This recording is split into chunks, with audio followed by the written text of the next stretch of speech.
Hello, Overworld and Minecraftians. A huge welcome to the veteran listeners out there and to all the new listeners just now joining us this week. I am your host, the Dark Lord, the one who puts the real in realm and expands your mind one block at a time. And just a quick reminder to all of you listeners out there. Click that follow button wherever you listen to your podcast and rate the show. I would appreciate it so much if you did that. And you can find my Twitter and Reddit all at bio.link/realmnews, all undercase.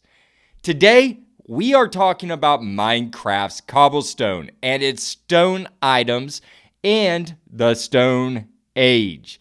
I am sure that you all listening out there are quite familiar with all the stone tools and weapons in Minecraft. These are necessary for survival in early game, and you must admit you feel powerful upgrading to a stone sword from a wooden one. Not only is stone beneficial to us advancing as players in this game of survival, but it is also a great way to advance your structures and fortifications. In today's episode, I will explain all of the weapons and tools that we can make using stone. I will explain the cobblestone block and some of its uses. I will relate the Minecraft stone tools and other apparatus with a significant time period in human history, the Stone Age. And I am excited to say that this is our third episode covering the three major eras of early human technology: Stone Age, Bronze Age. We did the Copper as the Chalcolithic, if you remember that one. And then the Iron Age, which we just covered a few weeks ago. The Stone Age was extremely important to the advancement of our species. We wouldn't have progressed to the other significant technological ages without the use of stone technology. I will talk about some of the Stone Age's revolutionary tools and some of the culture that derived from this period of time in this week's segment of The Real later in the episode. And of course, that will all follow after we hear a new poll this week. Now let's start the show, folks.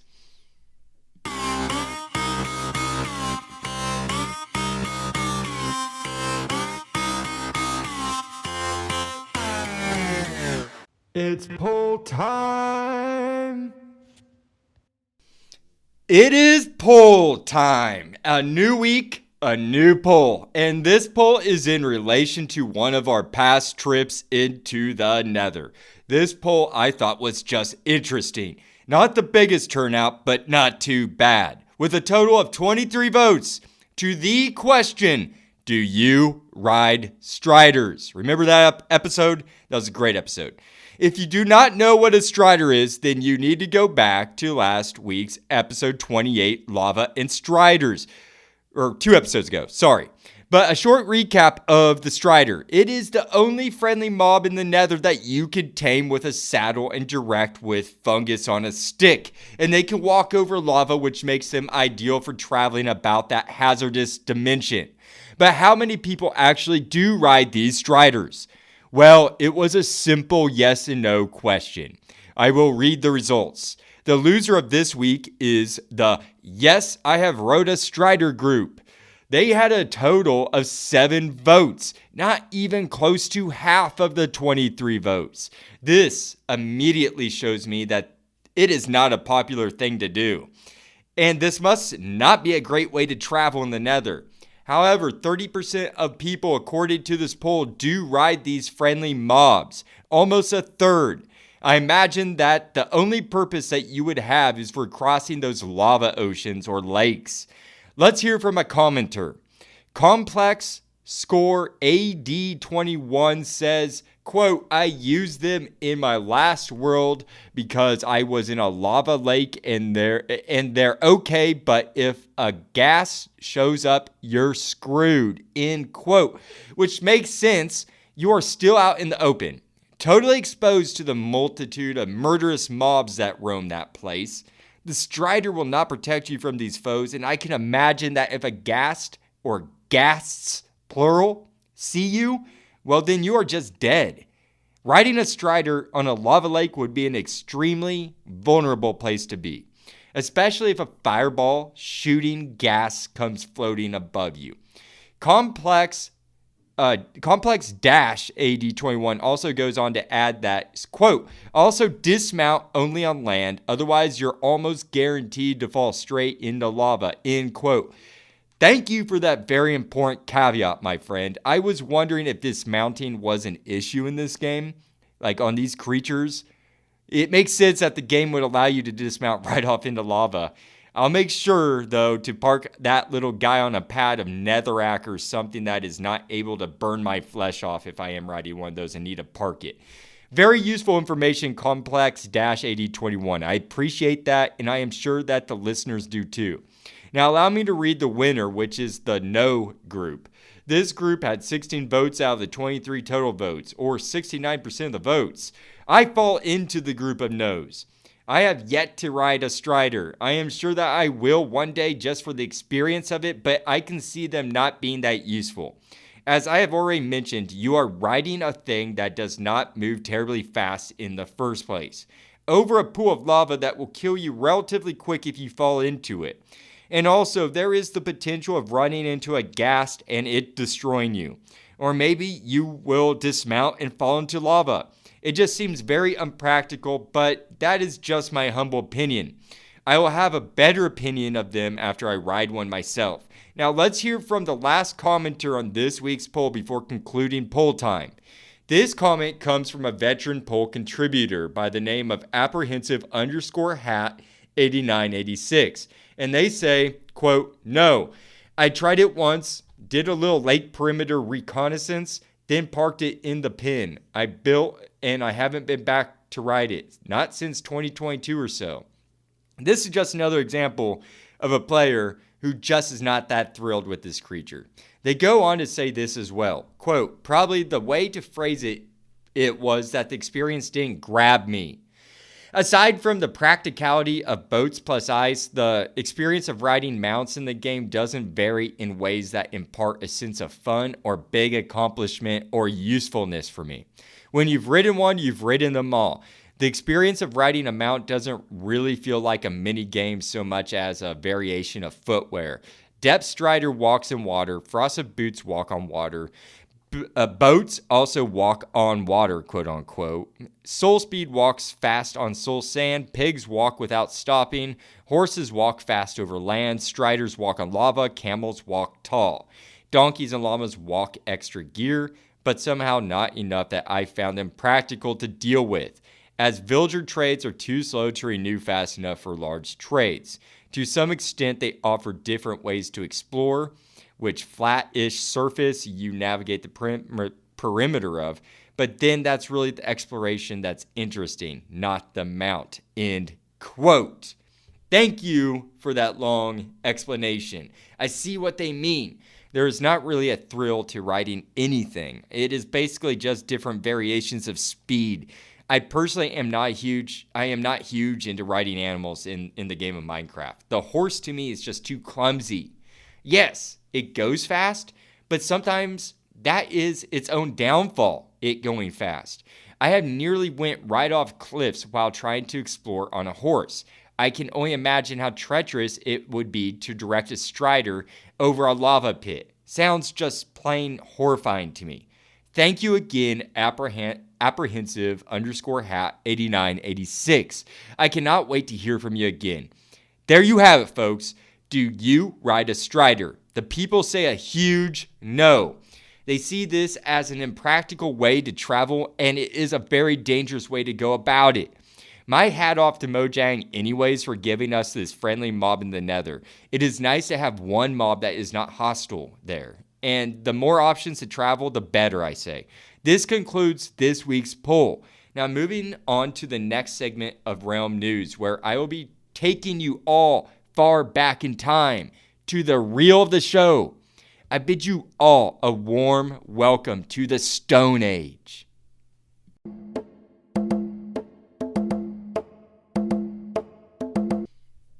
Welcome to The Real, where I link real-world knowledge with the game of Minecraft in order to enhance your gameplay. I love to incorporate real-world facts and places into the lore of my overworld, and I am sure that you do too. And today we are going to talk about the Stone Age, the Neolithic Age to be precise. But first, let us break down this word by looking at our trusty Merriam-Webster.com dictionary. According to them, Neolithic, quote, of or relating to the latest period of the Stone Age characterized by polished stone implements. The word that stood out to me was the word polished in that definition. That must have been a technological breakthrough. Let's break down the word Neolithic. Neolithic is the last age within the grander whole of the Stone Age. The prefix of this word, neo, means new or late age. The Greek word lithos means stone, hence the lithic in Neolithic. The latest or newest age to us is the Neolithic being the latest or newest age to us in the historical human timeline, I meant to say. And the last age within the Stone Age before transitioning into the Bronze Age. It is worth mentioning the two other ages that made up the Stone Age before the Neolithic period. These were the Middle Stone Age or Mesolithic Age that came directly before the Neolithic. Before the Mesolithic is the Paleolithic Age. So we had the Paleolithic, Mesolithic, and then the Neolithic. Paleo means old or early. Now, obviously, polished stone was something of a paradigm shift in stone technology, but why?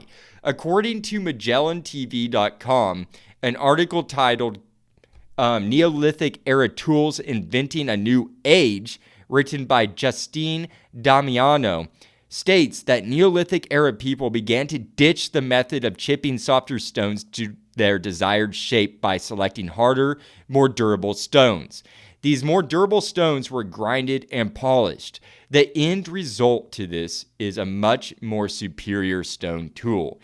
This polished stone tool could be reground over and over again in order to keep its edge on, let's say, a stone axe, for example. So these were overall more economical tools in comparison to their chipped away, softer counterparts. I would like to take this time to talk about some revolutionary stone tools that humankind invented by using polished stone. During the Neolithic period, people were starting to coalesce, claim lands, and start to develop communities in established places for the first time in history. They gave up the nomadic lifestyle of hunter-gatherer and started to plant their own small crops and settled down. This led to more free time for people to invent new tools for farming and for defending these permanent towns. Also, culture was starting to emerge during this time. This was expressed in pottery and weaving as just a couple examples. I would like to go on and talk about a few Stone Age tools that were important to humans in the Neolithic period. A tool that was extremely beneficial to humans and for us Minecraftians as well is the axe. The Neolithic people would chip stone down to the basic shape that they wanted, but then they would polish it down and refine it, as I've already stated. I am looking at a picture of a stone that was skillfully polished down to the shape of a formidable axe head. And this axe head fashioned onto a deer antler as its handle. It actually just looks very beautiful. You can tell that a skilled stone tool craftsman and artisan made this axe. These axes back then were very important for not only chopping wood, but for agricultural purposes, as it turns out. And not only for agricultural purposes, but also for warfare. It served multiple purposes. You could chop a tree down, garden, and then defeat your foe with it. This was also a very vital tool for building communities, literally. These first real cities needed lumber en masse for making buildings and tools, and the axe is such an efficient tool for that purpose. There's a reason why it has survived as a tool throughout history to modern times. You can buy them at hardware stores. Heck, you can order them online. Now let us move on to another tool that is not ever thought of or known to some people. This is called the scraper. And what it is essentially a flake of stone that is extremely sharp around the edges, typically flat like an arrowhead, but with a jagged outer edge from the flaking process. The scraper was essentially used for dressing animals and butchering them, but they also served as a great tool for cloth making. These scrapers were made by a process called knapping, where you would take one stone and chip another or flake off a piece of that desired stone by striking it. Knapping produces extremely sharp, jagged slivers of stone. Now moving on to the blade, which is the scraper on steroids. The blade was an extremely useful tool for the Neolithic period of the Stone Age. It is responsible for the advancement of agriculture. These blades would be used to till up the earth to plant crops. Besides using blades for tilling or loosening up the soil in order to plant crops for a better yield, people would use blades as we do today to cut up their fruit and or meat. Blades, to me, seem to be more like knives. These were much finer tools than the scrapers. Honestly, I thought that the blades would be thicker and sturdier than the scrapers, but according to this article, it took a very skillful person who specialized in making blades in order to make one that didn't snap in the process of making one. Blades were a tough tool to make from stone, but there was something that required an even finer skill set, and those were arrowheads. Where I am from in Kansas, the state called Kansas in the United States of America, you can go arrowhead hunting out in the country if you know the right spots to do so. I have never found any arrowheads myself, but I have known people that have shown me some of theirs that they have found, and they are very impressive. The precision, the exactness of these arrowheads are just amazing. You can tell that these were meant to do one job, and that was to kill the intended target that was unlucky enough to be struck by one of these. Flint was a common stone used to make arrowheads. It turns out that flint was beneficial to all Neolithic humans at that time. Flint appears to be abundant around the world. Flint is a perfect stone for making arrowheads, spearheads, and other tools because of how it flakes when chipped or knapped. Arrowheads are extremely flat and quite tiny. This required great expertise to make these precise tips for the arrow. And the arrowhead had to be fastened to the arrow shaft itself. This typically required using sinew to tie this to the shaft, and a notch system with sinew. Much, much harder than it looks on TV. This took some real skill, people. Now that we know a few stone tools that were very important to the people of the Neolithic period, I would like to now move on to how some Neolithic people lived. This was a time when humans were on the merge of shifting from Neolithic or Stone Age to the Chalcolithic or Copper Age period. But humans were also starting to form societies that were more recognizable to ours today.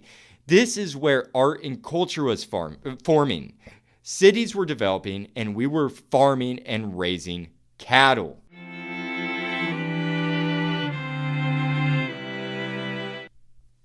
A prime example of a town that existed in the Neolithic period is a town called Çatalhöyük. Çatalhöyük is located in the central region of Turkey in the Konya Valley. A great website dedicated to this UNESCO World Heritage Site is found at çatalhöyük.com. This ancient Neolithic town dates between the years 6700 BCE to 5650 BCE, but this settlement first started around 7400 BCE. The first people to arrive to this land had found themselves in a lush wetland. It was a land abundant in fish, various waterfowl, and the eggs that accompanied the said waterfowl. The land that was arid was abundant in wild animals and swaths of arable land. The town of Çatalhöyük began to thrive with culture in this burgeoning city. It is estimated that Çatalhöyük had a population range of between 3,500 and 8,000 people. And I should briefly mention that I am talking about Catalhoyuk, the East Mound. There were, in fact, two mounds. And by meaning two mounds, I am saying that is what these ancient cities looked like after 9,000 years of degradation. Just a mound. These are archaeological sites, and the East Mound was the biggest city out of the two and the oldest. The West Mound was smaller and was the most recently created one on the historical timeline. Archaeologists are still to this day going through the layers of these mounds and piecing together this city and its history. Moving on, it wasn't until around 6500 BCE that art in the form of figurative art, such as in the form of figurines, paintings, and household decor. The walls from the photos that I have seen online are white plaster walls. Some of these have very beautiful paintings in the form of geometric designs painted in colors of black, orange, and red. You can see these all for yourself at the link provided in the show description.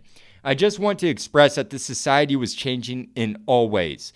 Their diet was changing with the domestication of cattle.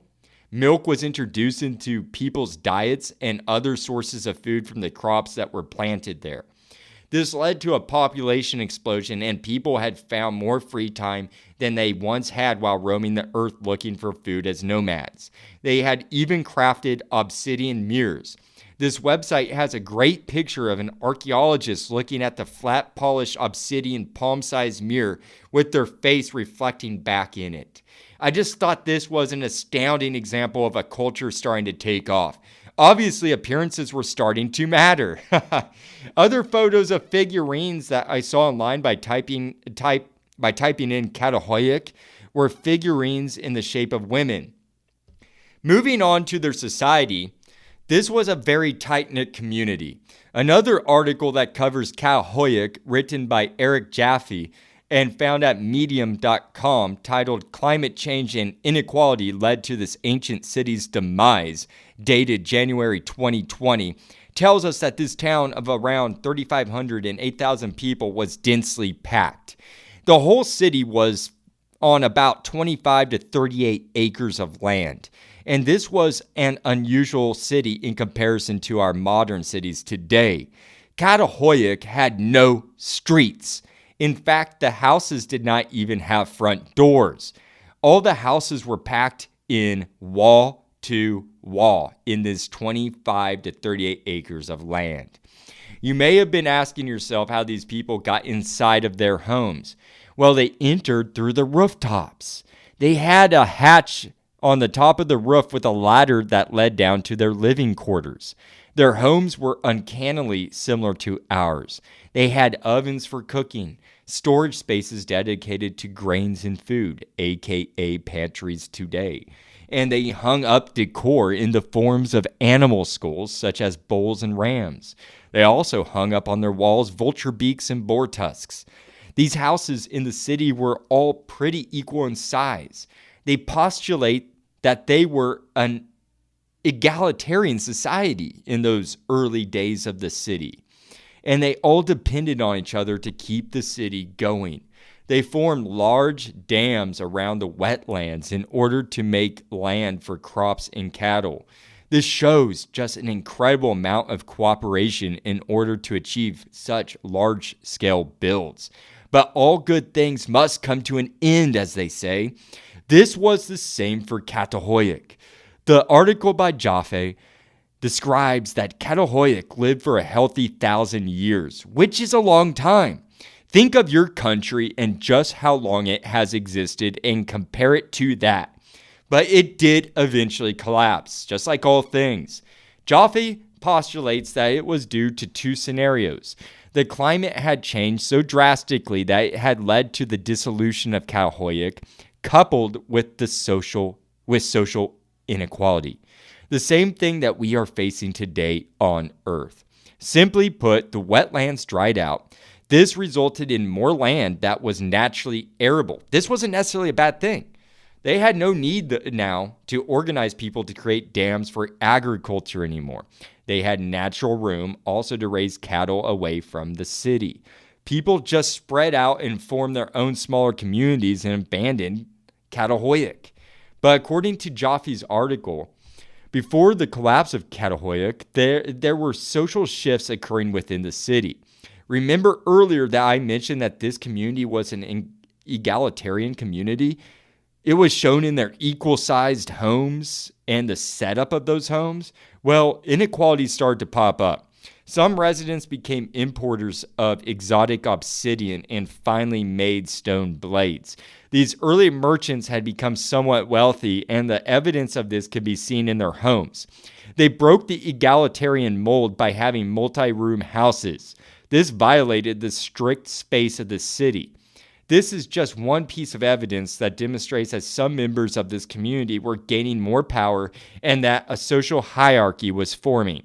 It is theorized that this may have helped to lead to the collapse of Catahoyuk. I think it is interesting that the people of Catahoyuk started out as an egalitarian society, one common goal to live all together in one very tight-knit community in this wetland, thriving for 1,000 years and developing a culture that is still seen 9,000 years later in the form of wall paintings, figurines, and other figurative art. Yet they were not different from we humans today. Just as we are battling climate change today, they faced a radical shift in their climate which led to the end of Catahoyuk. Also, a theory exists that social stratification in the form of inequality in wealth was the death knell for Catahoyuk. Perhaps they're correct. One can argue that it was a good thing that the wetlands dried out enough to allow more farmable land, and allowing smaller communities to settle this new land as a result from this. Personally, I am just fascinated by what the anthropologists and archaeologists have discovered and pieced together so far. I look forward to seeing their future discoveries. Maybe it will shed some light on how to deal with our own climate change and persistent global inequalities that we face today. With that said, I would like us to leave Catahoyuk and come back to the present, where I would like to take you all back to the realm of the show, where we will take a close examination of cobblestone and all its uses in Minecraft.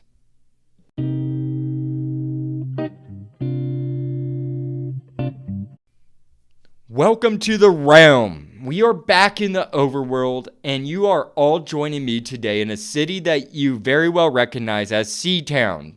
For you new listeners, it's my realm's capital city. I talk about it a lot. Maybe because it is like a living realmnews museum for me. Living examples of blocks put to use. And one block that I owe a big thank you to is the cobblestone block.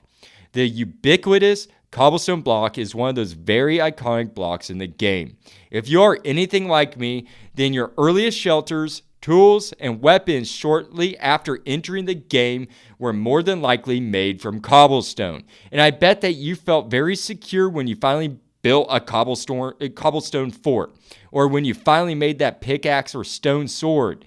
This is why I brought you back to Seatown, because it was my first city. Most of the buildings and structures are built from cobblestone here. I section off my large towns into neighborhoods. Seatown has about 6 neighborhoods. I am currently standing in the original one, and every building here is made of cobblestone. Also, 1/3 of Seatown's foundation is made of cobblestone. For you who do not know this yet, Seatown is a handmade floating city in the middle of a vast ocean. Besides Seatown's infrastructure primarily being made of cobblestone, most of my blocks for rail to be laid on are also made of cobblestone, because I mine for gold and I keep all the blocks that I break while looking for it, which there's a lot of cobblestone around level 32 where gold is found most commonly. Cobblestone is also what my grandest cathedral is made out of, or reflection room as I call them in my headcanon in my realm. I say all this because I want to point out that cobblestone is a very beneficial block in Minecraft. Not only is it an economically friendly block, but it can be used to upgrade your weapons and tools from wood. It is also necessary to build some very useful items. Cobblestone has an ancient history in Minecraft. According to minecraft.wiki.com, titled Cobblestone, Cobblestone was introduced to the game of Minecraft before it was even really a game. From what I gathered, this was just a working concept at the time. And Cobblestone was one of the original few blocks to be played around with. In fact, this version called RD-161348, or as its mistaken duplicate is called, RD-20090515, can still be found in the launcher today. This was the first known appearance of Cobblestone, which was on May 15th, 2009. This pre-classic version was never released to the public. It wasn't until the very next day that Java Edition Classic Alpha was released on May 16th, 2009. But this was only released to only a few selected players for private testing purposes. Could you imagine being one of the first, those lucky first players to test this all out? To be the first in the world to break a cobblestone block? Wow, I am sure that is just an amazing feeling. I can just picture it. It must have received great feedback from that private testing session, because on May 18th, 2009, the figurehead or logo Minecraft was crafted out of cobblestone and put on minecraft.net's homepage. That following year, on January 31st, 2010, the Minecraft Cobblestone logo was added to the game itself. Remember when you actually had to buy a physical copy of the game, folks, before streaming? I do. That may have just been a trip down memory lane for some of you, longtime players out there. However, I did not yet enter the Minecraft arena yet at this time in 2010.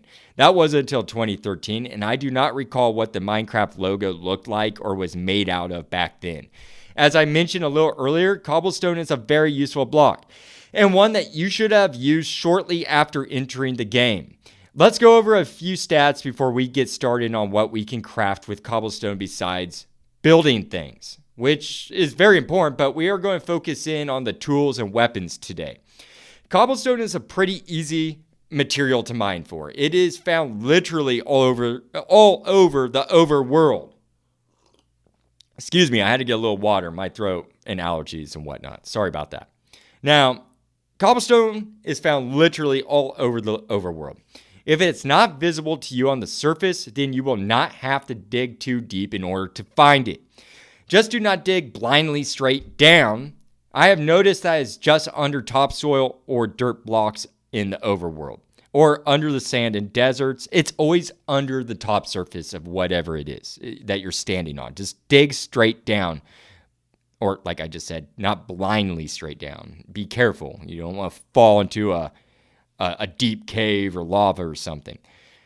But don't worry. I'm just trying to tell you this. Don't worry. You will find cobblestone. It'd be almost impossible not to find cobblestone. If you do not want to mine for it, then you could tear down a village that you found by using their cobblestone houses and work buildings for your own. I just want to tell you that if you don't want to mine for it, there are other options. I personally don't do this. I put up cobblestone walls typically 2 to 3 high around every village that I have come across in order to protect it. It's kind of became part of my realm's humanitarian effort to do so. If you do not want to tear down a village or mine for cobblestone, then you have a few more options to choose from. You could find cobblestone at these locations that I'm about to list off here. You could find it in monster rooms, which I really want to find one day. They look just like a relic from Minecraft's past just laying around, a remnant. Other places to find cobblestone are located at the jungle pyramids, pillager outposts, ocean ruins, woodland mansions, trail ruins, and trial chambers. Also, I cannot forget to mention, while I'm talking about cobblestone here, mossy cobblestone blocks. I want to get this into this episode today. This is a beautiful block that adds a touch of antiquity to your designs and builds. This is a cobblestone block, but with a mossy green element lightly covering the whole thing. This is a block that I have just used in one of my most recent towns, and I would like to have more of these mossy cobblestone blocks. If you would like to craft mossy cobblestone, then you just need to go to your crafting table and add 1 cobblestone block with either 1 moss block or 1 vine. This will yield 1 moss block. These can also be found in all those locations I mentioned where cobblestone can be found. I recommend making a few and try it out for yourself. I think you will find many uses with this. It gives me an old European castle vibe, I should say. Also, you can get real creative with mossy cobblestone by making slabs out of it, stairs, and walls. And this is all new information to me. As I said, I just started using mossy cobblestone. Besides antiquating your walls, stairs, and blocks with the mossy cobblestone, you can use mossy cobblestone as part of an armor trim recipe by combining this on a crafting table with 7 diamonds, 1 mossy cobblestone, and a wild armor trim template. This will add the wild armor trim to your armor, which I think would just be really cool to have. Now, regular cobblestone can be used to craft armor trim as well, such as Vex armor trim and Sentry armor trim. Cobblestone is a stackable block, meaning that you can hold 64 cobblestone blocks in one stack. It is also a hardy stone for being so common. Its blast resistance of 6 and hardness of 2 make it a perfect building block. You will need a wood pickaxe to mine it. It will take exactly 1.5 seconds to break a cobblestone block with a wood pickaxe. For other types of pickaxes, a stone pickaxe greatly reduces that time down to 3/4 of a second. An iron pickaxe takes half a second. A diamond pickaxe is not much faster than an iron, as it turns out. This will break a cobblestone a little under half a second, or exactly at 2/5 of a second, just to be precise. Then the netherite drops the breaking time down to 0.35 seconds. But guess what? Perhaps you already know this, but this absolutely shocked me. The gold pickaxe turns out to be the fastest at breaking blocks in the game. It will break a cobblestone block at 1/4 of a second. But the downfall with a gold pickaxe is that it is not durable as a diamond or netherite one. It's just soft. It will break much faster. But still, I kind of want to try this out now. Maybe throw on some type of durability enchantment on this gold pickaxe. Now, allow us to move on to some items that you can craft by using cobblestone. There's a myriad of items that require cobblestone in the recipe in order to make it. I will list them all off, but I am just going to cover a few in depth. The items that require cobblestone are andesite. Sorry, I can't say that word. Andesite, if you recall that block, which I found intriguing. I had no clue that andesite could be made. Just add 1 cobblestone with 1 diorite block to make 2 andesite blocks. Now, to move on to diorite, yes, you can even make diorite in this game. And this can be made by adding 2 cobblestones with 2 quartz to yield 2 diorite blocks, which is just interesting to me. I had no idea that we could craft raw block. I looked online, and what popped up in Google was that diorite in real life can have trace amounts of quartz in it. So that makes sense now. But this is an expensive block to craft in Minecraft. I would rather just mine for it than use my quartz, because we will be wanting to use our quartz with another cobblestone item, the Observer. Yes, the Observer is one of those handy items that are sought after by redstone tech enthusiasts. I have a few observers myself, just for teaching myself how to use them. It was like just a little lesson for myself. I was like, oh, what's this observer? I want to learn how to use it. So I hooked them up to, if you recall, my sugarcane and bamboo farm is hooked up to observers, and that's what breaks them, even though you totally don't need to go that fancy with those type farms at all. And like I said, I was just trying to teach myself. But if you want to make an observer, then you will need to get quartz, which is found in the nether. After you collect at least 1 of those quartz, then you will need just 6 cobblestone and 2 redstone dust. This will yield 1 observer at the crafting table. We will cover observers one day on Realm News. I'll have to find like a redstone engineer to be guest on for that episode, because that can all be very complex. I mean, it's just, you can do so much with redstone observers, quartz, technology, just all that stuff. It's just mind-boggling. It is. It's complex to me. Moving on, like other stones, you can craft stairs, slabs, and walls from cobblestone. Remember to wall off a good section around your forts and bases, folks, and where you sleep. This will keep the mobs at a distance and allow you to sleep through the night. I find cutting cobblestone, like for your walls and everything, on a stone cutter to be the most efficient way of making these building additions that I just listed off. A stone cutter can be crafted with 3 stone blocks and 1 iron ingot. And stone blocks can be made by placing cobblestone blocks in furnaces and smelting those blocks. So if you put 3 cobblestone blocks in that furnace, that will yield 3 stone blocks that you need for the stone cutter. I am a huge fan of the stone cutter. I put this item/occupation block wherever I go. I have built thousands of blocks worth of walls, and that is why I always keep a stone cutter nearby. I recommend you do so as well. Now, the furnace that is used to make this stone from cobblestone, as you probably already know, is crafted purely from cobblestone. To craft this essential survival item, the furnace, you just need 8 cobblestone blocks. That's it. One of the easiest items to craft in the game. Working our way down the list on the remaining items are dispensers, droppers, levers, and pistons. These all require cobblestone to make, at least in part for the recipe. These are all very important items to the game, but these will more than likely all be mentioned in future episodes. I will not elaborate on those items any further today. I would like to talk about the stone tools and weapons that can be crafted from cobblestone and compare them to the wooden ones. I would like to conclude the real segment of the show today by reading off the benefits of upgrading your weapons and tools from wood to stone. You will instantly see a dramatic increase in efficiency, such as in breaking blocks and durability, which that is the name of the game. The longer you play, the more you will want to break blocks faster. Let's start with the shovel, something we all use time to time, especially when you are making dirt roads. Well, a wood shovel, for example, has a durability of just 60. Once you upgrade that to a stone shovel by using 1 stone block and a stick, you will have a durability of 132, more than twice the durability compared to the wooden shovel. This is exactly the same durability for the hoe.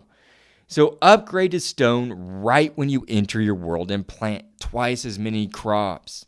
Now, let us move on to the useful axe. The axe is great for chopping down trees, but it is actually a more deadly weapon than a sword, as you will see shortly.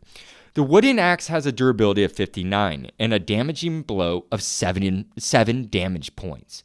A stone axe has 131 durability and inflicts 9 damage points on your foe. Another comparison is that the wooden axe has a lifetime damage of 210 damage points.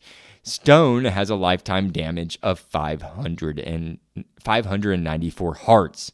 A stone axe can deliver almost 300 worth of heart damage in its entire lifetime. Now let's compare that to a stone sword. But let's first start off with the wood sword to give some comparison here. The wooden sword has a durability of 60. And it causes 5 damage points, or 2.5 hearts, and the lifetime damage max of 300 damage points, or 150 hearts in its lifetime. Now, a stone sword has a durability of 132 and causes 6 damage points, or 3 hearts, I should say. Do you remember the axe does 9 damage points, guys? That's a lot, a big difference there. It has a max lifetime, the stone sword, a max lifetime damage of 792 damage points. That's nearly 400 hearts. That's a lot more than the axe. That's a lot of potentially dead mobs. As I said, the stone sword has 3 less damage, like attack points, compared to the axe. But the sword also has more durability and able to deliver a greater lifetime of damage to enemies than the axe. And it has a greater a distance, or a reach, I should say, when attacking. So it's overall a better weapon for attacking. Now, the last item to be listed is our iconic pickaxe. Now, the wooden pickaxe has a durability of 60, and it serves 2 damage points per blow, or 1 measly heart. This will take you quite some time to kill any mob with a wooden pickaxe, but Pickaxes aren't meant to kill with, like it's not a weapon. The stone pickaxe, on the other hand, has a durability of 131, which is pretty comparable to the other tools and weapons I've listed off already. And this will deliver 3 damage points or 1.5 hearts of damage. Again, you will be swinging all day at whatever is attacking you. But I guess it's better than nothing if that's what you have on hand. I hope this gave you some idea of how big of a leap it is to upgrade from wooden technology to stone technology. Entering the Neolithic Stone Age in the Overworld is a very good thing, and you should be proud of yourself for doing so. I remember getting blown up several times before I settled down in a nice cobblestone fortified home. Not only does stone speed up the mining process, but it is more economical in the long run. You can also repair stone weapons and tools on an anvil. Cobblestone can repair all of these stone items. And don't forget to use the grindstone as well. But personally, I would not waste, going back to the anvil, I wouldn't waste the anvil's use on stone weapons and tools. The anvil has, if you remember, a limited lifespan of around 25 uses. It would not be wise to use cheap stone tools on this expensive item. With that said, this brings me to the end of Cobblestone.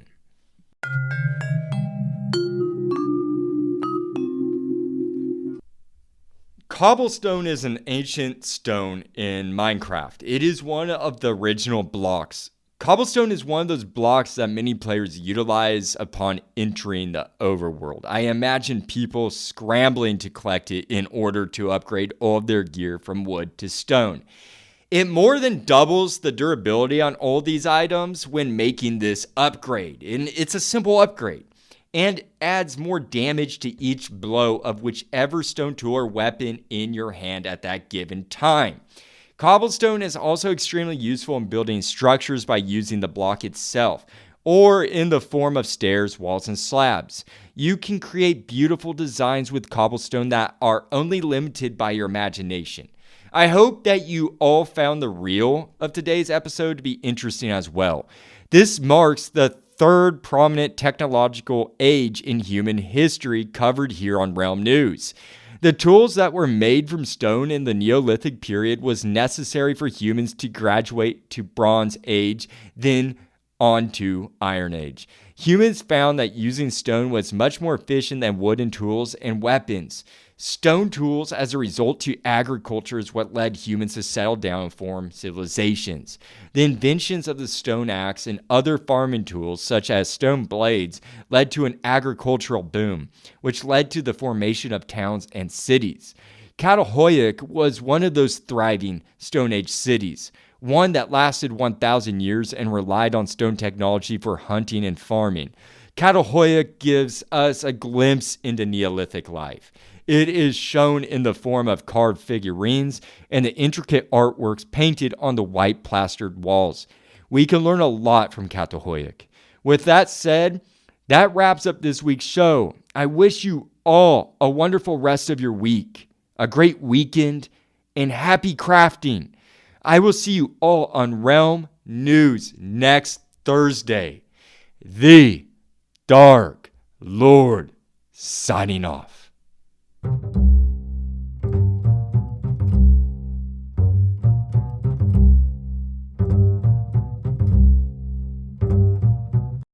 Hello, Overworld and Minecraftians! If you love this show and want to show your support, you could do so by following it.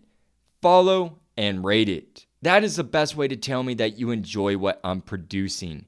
Also, if you happen to have some friends who are also Minecraft enthusiasts and love to learn or want to deepen their Minecraft experience with real world knowledge that I link into these episodes, then tell them to type into the search bar Realm News wherever they listen to podcasts. Also, tell them to go to bio.link/realmnews, bio.link/realmnews to check out Realm News' Reddit, Twitter, email, and Discord. Thank you, and thank you all for your support. And until next week, happy crafting.